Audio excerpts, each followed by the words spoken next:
बात कक्षा 12 के बच्चों, ये हिंदी विषय की कक्षा है और हिंदी विषय में हम लोग भक्तिकाल पढ़ रहे हैं।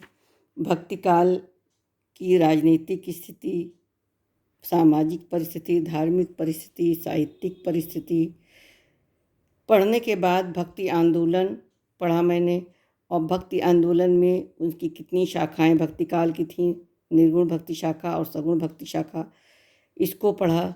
निर्गुण भक्ति शाखा की 2 शाखाएं थीं, प्रेमाश्रयी शाखा और ज्ञानाश्रयी शाखा। पिछली कक्षा में हम लोगों ने ज्ञानाश्रयी शाखा का अध्ययन किया। आज प्रेमाश्रयी शाखा का अध्ययन करेंगे। देखिए, ज्ञानाश्रयी और प्रेमाश्रयी शाखा दोनों की दोनों निर्गुण भक्ति शाखा की शाखाएं, उपशाखाएं हैं और इसमें ईश्वर को कण कण में व्याप्त माना गया है। इस प्रकार से ईश्वर को सर्वस्व मानकर इसमें आराधना की गई है। तो प्रेमाश्रयी शाखा में, इस शाखा के काव्य में को मूल विषय सामाजिक रूढ़ियों से मुक्त और केवल सौंदर्य वृत्ति से प्रेरित स्वच्छंद प्रेम और प्रगाढ़ प्रणय भावना ही माना गया है। इसके लिए नायक अनेक संकटों का सामना करने का साहस रखता है। सामाजिक रूढ़ियों में बंधे हुए परंपरागत प्रेम से हटकर स्वच्छंद प्रेम की पवित्रता की स्थापना भी इन काव्यों का मुख्य प्रयोजन या प्रमुख उपलब्धि है। लौकिक प्रेम की सहज अनुभूति में आध्यात्मिकता तथा उसकी प्राप्ति के प्रयास में योग साधना के दर्शन करा के इन कवियों ने जीवन को एक आस्था दी है, जो रहस्य गुह्य साधनाओं एवं कठोर धर्म उपदेशों, व्रत नियम आदि से ही उखड़ सी गई थी। ये कार्य प्रेम कथाओं का पर आध्यात्मिक रहस्यवाद, दार्शनिकता आदि के आरोप से तथा समासोक्ति एवं अन्योक्ति शैली को अपनाने से बड़ी ही सरलता से सिद्ध हो गया। इनकी कथा वस्तु में लोक कथाओं, इतिहास तथा कल्पना का मिश्रण है। इन काव्यों में रस, अलंकार आदि काव्य अंगों का भी प्रौढ़ रूप मिलता है।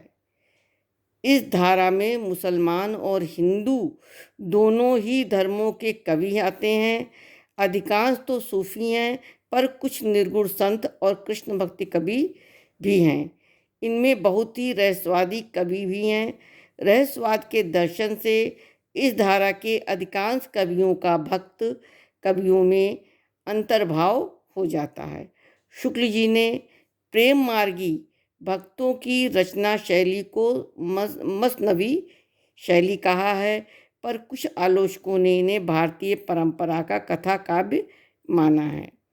इन काव्यों में वातावरण और चित्रण भारतीयता के अनुरूप हुआ है। इसमें जायसी, मंझन, कुतुम्बन आदि इस धारा के प्रमुख कवि और पद्मावत, अखरावट, मधुमालती आदि प्रमुख ग्रंथ हैं। देखिए, जायसी का पद्मावत, मंझन का अखरावट और कुतुम्बन का मधुमालती आदि प्रमुख ग्रंथ हैं।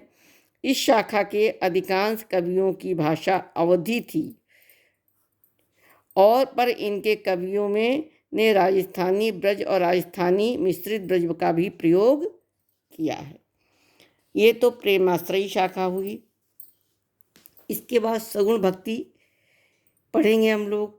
जीवन में व्यापक आस्था लाने और समन्वयवादी जीवन दर्शन एवं आचार पद्धति प्रदान करने की भावना से भक्ति जो आंदोलन का प्रारंभ हुआ, उसमें निर्गुण भक्ति प्रधानता, निवृत्ति मार्ग, वैराग्य, ज्ञान, निराकार के प्रति प्रेम, योग साधना आदि के द्वारा अपनी अपेक्षाकृत एकांगी जीवन दृष्टि, अव्यंजना की शुष्कता एवं व्यंगों की तीक्ष्णता के कारण समग्र जीवन में आस्था लाने का कार्य संपन्न नहीं कर सकी। उसने बाह्य आडंबरों, क्लिष्ट साधनाओं, पारंपरिक विद्वेष और कटुता के झाड़ झंकाड़ काटकर फेंक दिए और इस प्रकार एक समतल भूमि तैयार कर दी। प्रेम मार्गी कवियों ने प्रेम की समरसता, सरसता से इस जीवन भूमि को सिंचित किया। फिर जीवन की आस्था और विश्वास का बगीचा सगुण भक्ति धारा के कवियों ने ही लगाया और उसमें कृष्ण भक्ति से के जीवन की जो सामान्य भावनाओं का वात्सल्य, सख्य, रतिभाव के सभी रूपों को भक्त में परिणित कर दिया और सारा जीवन ही साधना बन गया। इससे नित्य का लौकिक जीवन भक्तिमय हो गया और वैदिक धर्म की पुनः प्रतिष्ठा की। जो आकांक्षा हिंदू जीवन में थी वे राम भक्ति तुलसीदास जी द्वारा पूर्ण हुई। उन्होंने जीवन की सभी परिस्थितियों के लिए आचार और धर्म के मानदंड दिए, जीवन को मर्यादा का मार्ग दिखाया तथा उस सब में भक्ति रस प्रवाहित कर दिया। गृहस्थ, वैरागी, प्रवृत्ति मार्ग दोनों के लिए धर्म के वास्तविक स्वरूप और प्रतिष्ठा तुलसीदास की द्वारा हुई। सगुण भक्ति की शाखाएं जो हैं वो दो थीं, कृष्ण भक्ति शाखा और राम भक्ति शाखा। कृष्ण भक्ति शाखा में कृष्ण के का लीला पुरुषोत्तम रूप इस शाखा के भक्तों का आराध्य रहा और राधा कृष्ण के विभिन्न लीलाएं कृष्ण साहित्य का प्रमुख विषय था। विद्यापति को इस शाखा का प्रथम कवि कहा जाता है और उनके बाद वल्लभ, निम्बार्क, राधा वल्लभ, हरिदासी और चैतन्य संप्रदायों के भक्त कवियों ने कृष्ण लीला का गान किया और इन भक्तों ने अपने अपने संप्रदायों की भावनाओं के द्वारा कृष्ण की बाल लीला, किशोर लीला, यौवन लीला का वर्णन भी किया और शेष संप्रदायों में कृष्ण को किशोर और यौवन लीला का ही प्रमुखता। सूर तथा अष्टशाख के अन्य कवि वल्लभ संप्रदाय के अनुयायी थे अतः उनके काव्य में अन्य लीलाओं की अपेक्षा बाल लीला का वर्णन अधिक दिखाई पड़ता है। बाल वर्णन के क्षेत्र में सूरदास हिंदी के ही नहीं विश्व के श्रेष्ठ कवि माने गए हैं और कृष्ण काव्य में कृष्ण भक्ति के कवियों में की भाषा ब्रजभाषा रही है और इन्होंने लीला रस प्रवाहित करने का मुक्तक पद लिखे हैं।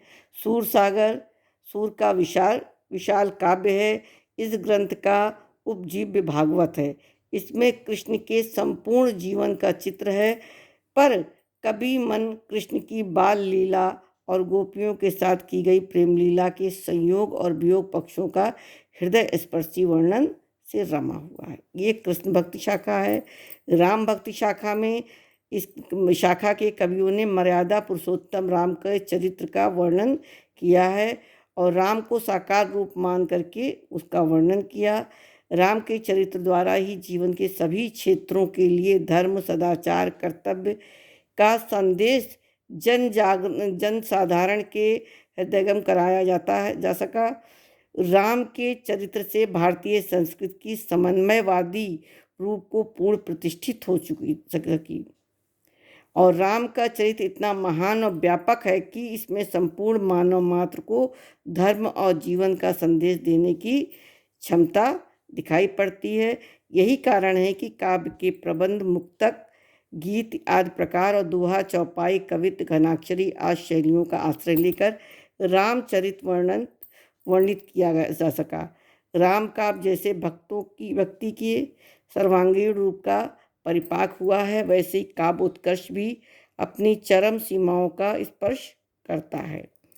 तुलसी इस धारा के सबसे प्रमुख तुलसीदास जी प्रमुख कवि हैं और उन्होंने इस प्रकार की कविताएं राम से संबंधित लिखी है। रामचरितमानस, कवितावली, गीतावली, विनय पत्रिका आदि इनके अनुपम ग्रंथ माने गए हैं जिसमें राम का ही गुणगान है। और विनय पत्रिका की भक्ति में ज्ञान और भक्ति का पूर्ण सामंजस्य, राम भक्त की धारा प्रधानता प्रबंध काव्य के रूप में है। राम का चरित्र इसके लिए पूर्णतया उपयुक्त भी है पर गीत और मुक्तक का क्षेत्र भी राम भक्ति से भरा पड़ा है। केशव की रामचंद्रिका भी इसी धारा का ग्रंथ है। ये इसका हुआ। अब इस समय भक्ति काल की प्रमुख प्रवृत्तियाँ कौन कौन सी हैं? निर्गुण उपासना की ज्ञानाश्रयी शाखा के कवि निराकार ईश्वर के उपासक थे। गुरु के महत्व पर उनका विश्वास था। अंधविश्वास, रूढ़िवाद, मिथ्या आडंबर, जातिवाद के बंधनों के विरोधी थे। इनके काल की भाषा में अनेक बोलियों का मिश्रण था। वह सीधी सादी होती थी, यानी पंचमेल खिचड़ी भाषा थी, और प्रधान छंद साखी, दोहा और पद थे। विश्व बंधुत्व की भावना जगाना इनका प्रधान उद्देश्य था। नंबर 1 उद्देश्य ये निर्गुण उपासक का था। निर्गुण उपासना के दूसरे जो प्रेमाश्रयी शाखा है, उसमें कवि भारतीय लोक जीवन के प्रचलित कथाओं एवं इतिहास प्रसिद्ध प्रेम गाथाओं पर आधारित काव्य लिखते थे, और इनमें सूफी उपासना पद्धति का प्रभाव था। गुरु का महत्व था।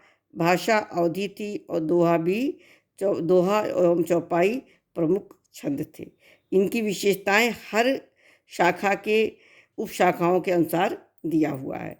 सगुण उपासना में कृष्ण भक्ति काव्य के आधार पर कृष्ण और राम भक्ति के आधार पर राम भगवान के अवतार में उपास्य थे। इनका गुणगान और लीलाओं का वर्णन प्रमुख था। सूर्य की काव्य भाषा ब्रज थी। इन्होंने केवल मुक्तक पदों की रचना की, जिन्हें बाद में लीला क्रम और श्रीमद् भागवत की कथा क्रम में संकलित कर लिया गया। तुलसी ने अवधि और ब्रजभाषा दोनों को काव्य भाषा बनाया। तुलसी ने दोहा, चौपाई, सोरठा, भैरवी, हरि गीतिका, सवैया आदि विविध छंदों का प्रयोग किया। अब विनय पत्रिका में विनय के पद हैं। इस काल की विशिष्ट प्रवृत्तियां कवियों के राजाश्रय से स्वतंत्र होना है। इसमें राजाश्रित नहीं थे। कृष्ण भक्त में श्रृंगार और वात्सल रस तथा सख्य भाव भी की प्रमुखता थी। राम भक्त में शांत रस और दास्य भाव की प्रधानता है। ये इनकी विशेषताएं हैं। तो इनको आपको अपनी कॉपी में लिखना है और याद करना है। धन्यवाद।